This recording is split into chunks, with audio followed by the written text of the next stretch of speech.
حضرت حبیب بن زید رضی اللہ تعالیٰ عنہ، آپ کے والد زید بن عاصم رضی اللہ تعالیٰ عنہ ان 70 بابرکت آدمیوں میں شامل تھے جنہیں بیعت عقبہ ثانیہ کا شرف و اعزاز حاصل ہے۔ سبحان اللہ، آپ نے ہجرت مدینہ کے بعد جوار رسول صلی اللہ تعالیٰ علیہ وسلم اس طرح زندگی گزاری کہ کسی غزوے میں شرکت اور کسی فرض کی ادائیگی سے کبھی آپ پیچھے نہ رہے۔ ایک دور ایسا بھی آیا کہ آپ نے جنوبی جزیرہ عرب میں 2 سر پھرے جھوٹوں کو دیکھا جو نبوت کا دعویٰ کرتے تھے اور لوگوں کو گمراہی کی طرف لے جا رہے تھے۔ ان میں ایک صنعاء میں نمودار ہوا جس کا نام اسود بن کعب انسا تھا، اور دوسرا یمامہ میں منظر عام پر آیا، اس کا نام مسیلمہ کذاب تھا۔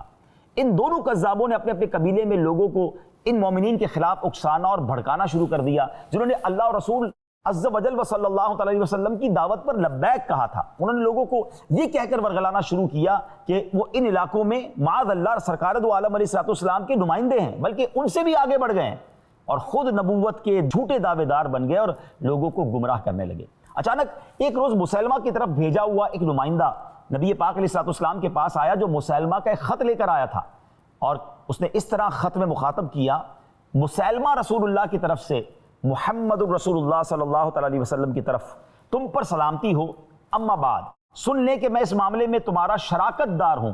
آدھی زمین ہماری ہوگی اور آدھی قریش کی، مگر قریش ایک ایسی قوم ہے جو ظلم کرتی ہے۔ اس طرح جارحانہ اور بدتمیزی والے انداز میں گستاخانہ خط لکھا اس نے۔ اللہ اکبر، رسول اللہ صلی اللہ تعالیٰ علیہ وسلم نے اس کا جواب کس طرح دیا، کیا پیارا انداز ہے۔ بسم اللہ الرحمن الرحیم، محمد الرسول اللہ صلی اللہ تعالیٰ علیہ وسلم کی طرف سے مسیلمہ کذاب کی طرف، کذاب کہتے ہیں بہت زیادہ جھوٹ بولنے والے کی طرف۔ اسلام اسی شخص کے لیے ہے جو ہدایت کی پیروی اختیار کر لے۔ اما بعد سن لو کہ زمین تو اللہ تعالیٰ کی ہے، وہ اپنے بندوں میں جسے چاہتا ہے اس کا وارث بنا دیتا ہے، لیکن اچھا انجام ڈر جانے والوں کا ہی ہوگا۔ اللہ اکبر، نبی پاک علیہ السلام کے یہ الفاظ سپیدہ سحر کی طرح یعنی صبح کی روشنی کی طرح نمودار ہوئے اور بنو حنیفہ کے کذاب کو رسوا کر کے چھوڑ گئے، جو وہ تو نبوت کو بادشاہ سمجھ رہا تھا کہ آدھی آدھی رعایا کا مطالبہ کرے، اور نبی پاک علیہ السلام نے کیا خوبصورت جواب دیا کہ زمین تو ساری اللہ کی ہے۔ بادشاہت اور نبوت یعنی ایسا تو نہیں کہ جو نبی بنے گا وہ بادشاہ بھی بنے گا اور اس کی جناب کوئی اس کی ٹیریٹری ہوگی۔ پیارے آقا علیہ السلام تو اللہ کی رضا کے لیے کام کر رہے تھے۔ اب جب اس تک یہ پیغام پہنچا تو اس کے منہ کی سیاہی بڑھ گئی، اس کی گمراہی میں اور اضافہ ہو گیا۔ اس سے پہلے ہونا تو یہ چاہیے تھا وہ توبہ کر لیتا، اس کی گمراہی میں اور اضافہ ہوا، لوگوں کو مزید گمراہ کرنے لگا۔ اللہ اکبر، اب اس نے مومنوں کو دی جانے والی سزاؤں میں بھی اضافہ کیا۔ جو ایمان لاتا تھا نبی پاک کو تو نبی مانتا تھا، اسے معاذ اللہ رسول نہیں مانتا تھا یا نبی نہیں مانتا تھا، وہ سزا دیتا تھا۔ نبی پاک علیہ السلام نے اب جب صورتحال کو دیکھا تو ایک خط لکھنے کا فیصلہ کیا، اور اس کی حماقتوں سے اسے منع کرنا چاہتے تھے۔ اب ایک ایسے شخص کی ضرورت تھی جو یہ خط لے کر جائے، اور یہ بھی تھا کہ جو لے کر جائے گا ہو سکتا ہے اس پر سختیاں بھی ہوں، مگر قربان جائیے حضرت حبیب بن زید رضی اللہ تعالیٰ کی بہادری پر، آپ کی شجاعت پر، اور آپ کی نبی پاک علیہ السلام سے محبت پر اور عقیدہ ختم نبوت کی حفاظت پر کہ آپ نے کہا حضور میں یہ سفر کرنے کے لیے تیار ہوں، تو خط لیا اور بڑی تیزی کے ساتھ اس علاقے میں پہنچے۔ اور جب نبی پاک علیہ السلام کا خط مسیلمہ کے حوالے کیا، مسیلمہ نے جب وہ خط کھولا تو نور و ضیاء جو اس خط سے اس سے ضیائیں نکلتی ہیں، اس نے اس کی آنکھیں اندھی کر دی اور اس کا غرور اور ضلالت جو ہے وہ اور بڑھ گئی۔ مسیلمہ کذاب نے اپنی قوم کو ایک روز اکٹھے ہو کر کہا کہ رسول پاک علیہ السلام کے جو پیغام لے کر آئے ہیں حبیب بن زید ان کو لایا جائے۔ اچھا، اس سے پہلے ان کو بہت زیادہ شدید زخمی کر دیا گیا تھا، ان پر بڑا ظلم کیا گیا تھا، اور مسیلمہ یہ سمجھتا تھا کہ اب دربار میں جب انہیں بلاؤں گا پہلے زخموں سے چور چور ہوں گے تو یہ میری بھی نبوت کا اقرار کر لیں گے اور میرے لوگ سمجھ جائیں گے کہ رسول پاک علیہ السلام کی طرف سے جو پیغام لے کر آئے ان کا دیکھیں عقیدہ بھی چینج ہو گیا۔ تو اب جب حضرت حبیب بن زید کو لایا گیا اور پہلے وہ بہت زیادہ زخمی تھے، جسم پر نشانات پڑے ہوئے تھے، تو مسیلمہ کو تو یہ امید تھی کہ مجھ پر ایمان لے آئیں گے، تو مسیلمہ کذاب نے بڑے کر و فر کے ساتھ کہا کہ تم یہ شہادت دیتے ہو کہ محمد رسول اللہ صلی اللہ علیہ وسلم اللہ کے رسول ہیں؟ حبیب بن زید نے کہا کہ ہاں میں بالکل گواہی دیتا ہوں کہ محمد رسول اللہ صلی اللہ علیہ وسلم اللہ کے رسول ہیں۔ جب یہ سنا تو اس کا چہرہ کا رنگ بدلنے لگا، مگر کہتا کیا تم یہ بھی گواہی دیتے ہو کہ میں بھی اللہ کا رسول ہوں؟ حضرت حبیب بن زید کہتے ہیں کہ میں تو بہرا ہوں، میں سنتا ہی نہیں، مجھے تمہاری آواز نہیں آ رہی ہے۔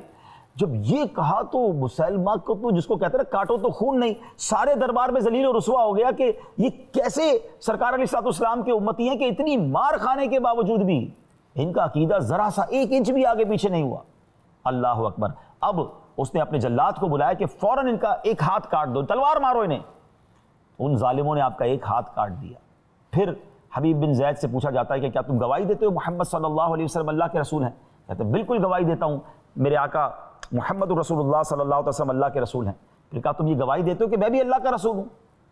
حضرت حبیب بن زید کہتے ہیں مجھے تمہاری آواز نہیں آ رہی ہے، میں تمہاری آواز سننے سے قاصر ہوں۔ پھر غیظ و غضب میں آ گیا، دوسرا بازو بھی کاٹ دیا گیا، پھر سوال کیا گیا، پھر یہی جواب ملا، ایک ایک کر کے آپ کے جسم کے اعضاء کاٹ دیے گئے۔